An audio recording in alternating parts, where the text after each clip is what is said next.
తాకట్టులో ఉన్న బంగారాన్ని విడిపించి ఆ రోజు ఆన్లైన్ రేటుకే మేము కొంటాం. Sharma gold company. నమస్కారం, సుమన్ టీవీకి స్వాగతం. ఈ డిసెంబర్ మాసం ద్వాదశ రాశుల వారికి ఎలా ఉండబోతుంది, ఈ ద్వాదశ రాశుల్లో నవగ్రహాల సంచారం ఎలా ఉంది, ఎటువంటి ఫలితాలని ఈ రాశుల వారికి అందించబోతుంది, ఈ విషయాన్ని తెలియజేసేందుకు మనతో పాటు ఉన్నారు ప్రముఖ జ్యోతిష్య రత్న, జ్యోతిష్య చక్ర వైభవ నిపుణ డాక్టర్ రాళ్లపల్లి రవికుమార్ గారు. గురుగారు నమస్కారం. నమస్కారం. గురుగారు, ద్వాదశ రాశుల వారికి డిసెంబర్ మాసం ఎలా ఉండబోతుందో తెలుసుకునే ముందు నవగ్రహాల సంచారం ఎలా ఉంది, ఎటువంటి ఫలితాలను అందిస్తున్నాయి? తప్పకుండా. శరదిందు సమాకారే పరబ్రహ్మ స్వరూపిణి వాసరాపీఠ నిలయే సరస్వతి నమస్తుతే. సుమన్ టీవీ ప్రేక్షకులకి నమస్కారం. ముందుగా నవగ్రహాలు ఈ ద్వాదశ రాశుల్లో డిసెంబర్ నెల అంతా ఎక్కడ ఉన్నాయో తెలుసుకుందాం. రవి వృశ్చిక రాశిలో ఉంటారు, అలాగే బుధుడు కూడా వృశ్చిక రాశిలో ఉంటారు, శుక్రుడు మనకి మకర రాశిలో ఉంటారు, గురువు వృషభ రాశిలో ఉంటారు, శని స్వస్థానమైన మనకి కుంభరాశిలో ఉంటారు, అలాగే రాహు మీన రాశిలో ఉంటారు, కేతు మనకి కన్యా రాశిలో ఉంటారు. ఇంకా ఆఖరిగా మనం కొంచెం ముఖ్యంగా ఇంపార్టెంట్ చెప్పుకోవాల్సింది ఏంటంటే కుజుడు. సాధారణంగా కుజుడు 45 డేస్కి ఒక రాశి నుంచి ఇంకో రాశికి మారుతారండి. అనుకోకుండా మనకి 20 అక్టోబర్ నుంచి కుజుడు నీచ స్థానంలో కర్కాటకలో ఉన్నాడు.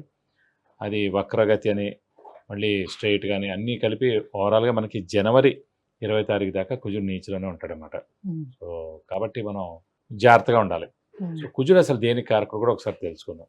కుజుడు మామూలుగా ఈ ఎలక్ట్రికల్ ఏమన్నా కూడా ఎలక్ట్రికల్ కానివ్వండి, షార్ట్ సర్క్యూట్ కానివ్వండి, ఈ ఫైర్ క్రాకర్స్ కానీ, ఫైర్ ఏదైనా అంటుకోవడం కానీ, అలాగే సెక్యూరిటీ ల్యాబ్స్ అవ్వడం కానీ, సెక్యూరిటీ పరంగా ఏదైనా జరగడం కానీ, అలాగే బాంబు దాడి పడడం కానివ్వండి, అలాగే మనకి వెహికల్ యాక్సిడెంట్స్, ముఖ్యంగా వెహికల్ యాక్సిడెంట్స్ చాలామందికి అవుతూ ఉంటాయి, అది కానివ్వండి.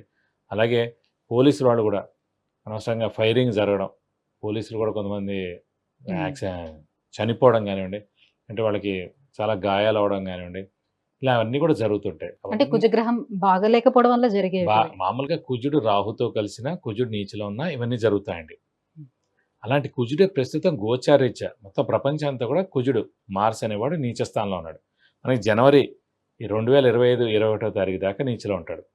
కాబట్టి అప్పటిదాకా మనకి ఖచ్చితంగా ఇలా ఇవన్నీ ఈ ఫీల్డ్లో ఎవరైతే పనిచేస్తున్నారో సెక్యూరిటీ రిలేటెడ్ కానివ్వండి, అలాగే ఇండస్ట్రీస్లో వర్కర్స్ కానివ్వండి, ఫ్యాక్టరీస్లో వర్కర్స్ కానివ్వండి, అంటే వర్కర్సే కదా ఈ ఇంజిన్స్తో వాటి దగ్గరగా ఉంటారు.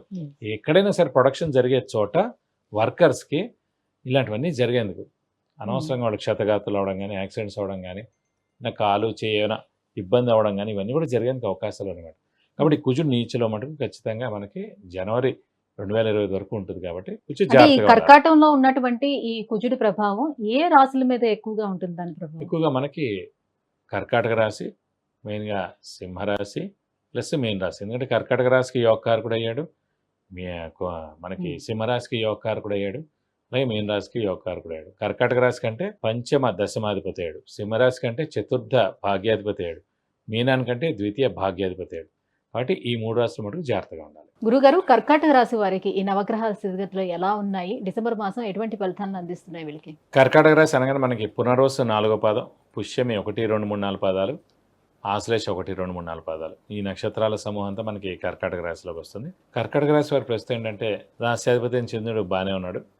సో ముఖ్యంగా దైవబలం, దైవానుగ్రహం సంబంధించిన గ్రహం అయిన గురువు చాలా బాగున్నాడు లాభస్థానంలో. అష్టమశని నడుస్తోంది. అష్టమశని నడుస్తున్నా కూడా ఇదివరకు కూడా మనం చెప్పుకున్నాం, అన్ని గ్రహాలకి శత్రువులు ఉన్నారు, కానీ చంద్రుడికి అంటే కర్కాటక రాశి అధిపతి చంద్రుడు అయ్యాడు కాబట్టి చంద్రుడికి అసలు ఎవరు శత్రువులు లేరు, అక్కడ అందరితో మిత్రత్వంగానే ఉంటారు.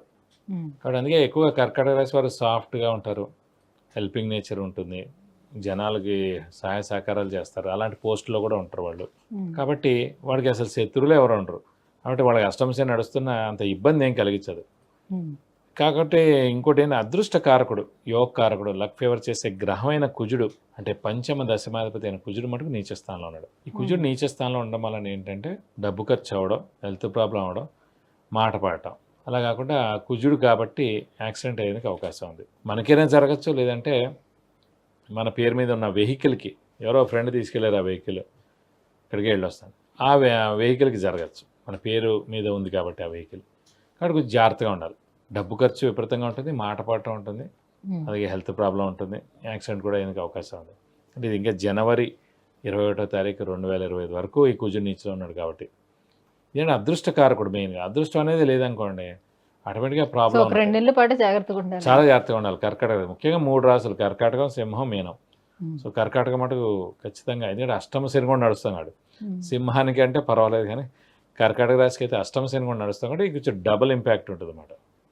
కాబట్టి జాగ్రత్తగా ఉండడం ఉత్తమం. మీరు ప్రతి ఎపిసోడ్లోనే స్టోన్ గురించి ఒక్కొక్క స్టోన్ గురించి చెప్తున్నారు కదా, ఇప్పుడు ఏ స్టోన్ గురించి చెప్తారు? ఇప్పుడు మనం రాహు గురించి చెప్పుకుందామండి. రాహు అనగానే మనకి గోమేధిక ఉన్నాడు.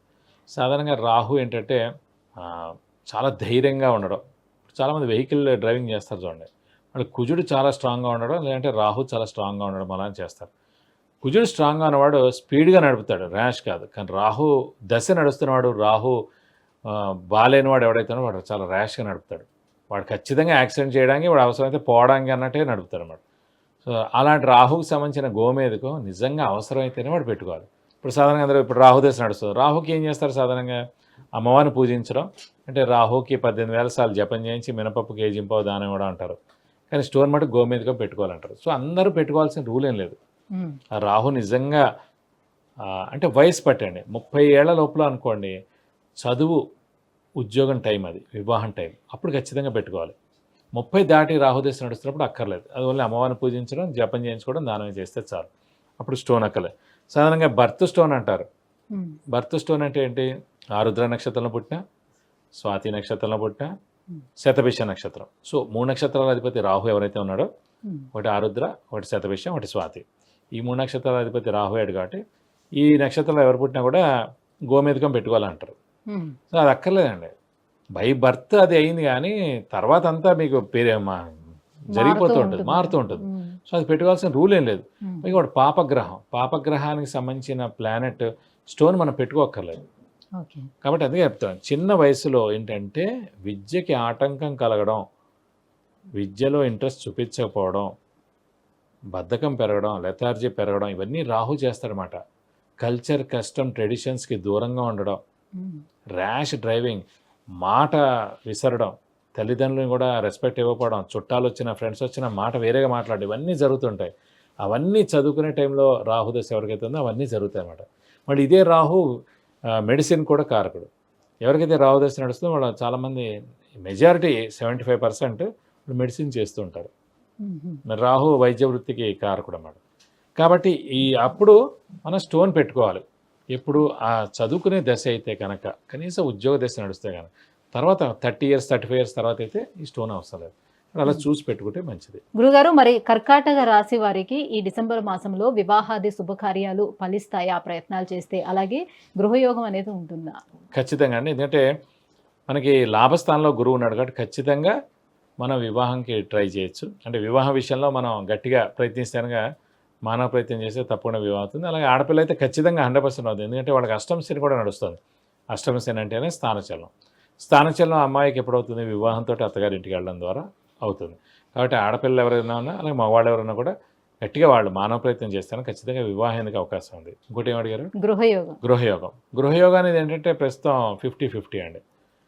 అంటే లాభస్థానంలో గురువు ఉన్నాడు, అంటే జాతకంలో కూడా మంచి శుభ మహర్దశలు కానీ అంతర్దశలు కానీ నడవాలి. అంటే చంద్ర కానీ, బుధ కానీ, గురువు కానీ, శుక్రుడు కానీ మహర్దశలు కానీ అంతర్దశలు కానీ నడిస్తే అప్పుడు వాళ్ళకి గృహయోగం ఉండేందుకు అవకాశం. అందరికీ ఉండాలని రూల్ ఏం లేదు. కాబట్టి 50-50 ఛాన్స్ గృహయోగానికి ఉందండి. స్థానచలనం మటుకు ఉంటుంది. ఇల్లు మార్పు లాంటి, ఉద్యోగ మార్పు ఇలాంటి స్థానచలనాలు మటుకు ఉండేందుకు అవకాశం. అంటే ఇల్లు మార్పు ఉంటుందని అంటే గృహం కొనుక్కుంటారేమో అలా కూడా అవ్వచ్చు. అదే అన్నాను, అందుకే 50-50 అన్నాను. మామూలుగా అయితే ఇల్లు మారుతారు, లేదు ఇల్లు మారుతూనే కొత్త ఇంటి కూడా వెళ్ళొచ్చు, అందుకే 50-50 అన్నాను. ఇల్లు మారడం మటుకు ఖాయం. ఆ సొంత ఇల్లు లేకపోతే అద్దె ఇల్లు అనేది చెప్పడం కష్టం అని అన్న, కానీ 50-50 వాళ్ళ జాతకం చూస్తే, వాళ్ళ జాతకం, ఇండివిజువల్ జాతకం ఎలా ఉందనేది తెలియాలన్నమాట. అలా ఓవరాల్ గా పరిశీలిస్తే వీళ్ళ ఆరోగ్య పరిస్థితి ఎలా ఉంటుంది? ఆరోగ్య పరిస్థితి మటుకు మిశ్రమంగా ఉంది. ఎందుకంటే అష్టమ శని ఎఫెక్ట్ ఉంది, ప్లస్ చెప్పే కానీ రాశిలోనే కుజుడు నీచలో ఉన్నాడు కదా. కుజుడు ఆరోగ్యకారకుడు కూడా, శని అటు ఆరోగ్యకారకుడు. ఇద్దరు, ఒకళ్ళు అష్టమ శనిలో ఉన్నాడు, ఒకళ్ళేమో నీచలో ఉన్నారు.